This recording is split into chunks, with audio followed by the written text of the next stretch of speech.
Hello guys, আজ আমি বানাতে চলি ভেজিটেবল চপ। তো আমি তার জন্য নিয়ে নিয়েছি বিট, গাজর, ক্যাপসিকাম, লঙ্কা এবং আদা বাটা। তারপর আলুটাকে সেদ্ধ করে নিয়েছি। তারপর কড়াইয়ের মধ্যে বাদাম দিয়ে ভালো করে বাদামটাকে নাড়িয়ে তুলে নিয়েছি। এরপর আমি কড়াইয়ের মধ্যে দিয়ে দেবো জিরে, তারপর একটু আদা বাটা দিয়ে ভালো করে নাড়ানো হয়ে যাওয়ার পর একে একে সবজিগুলো দিয়ে দেবো। তো আমি এখানে ক্যাপসিকাম ইউজ করেছি। কার কার ক্যাপসিকাম দেয় কিনা অবশ্যই কমেন্টে লিখে জানিও।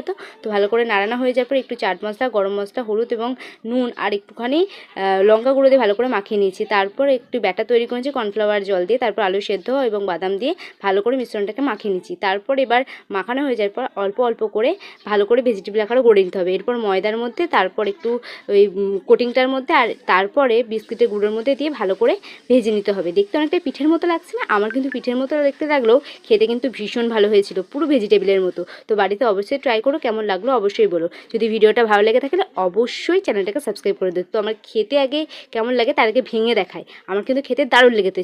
চলো।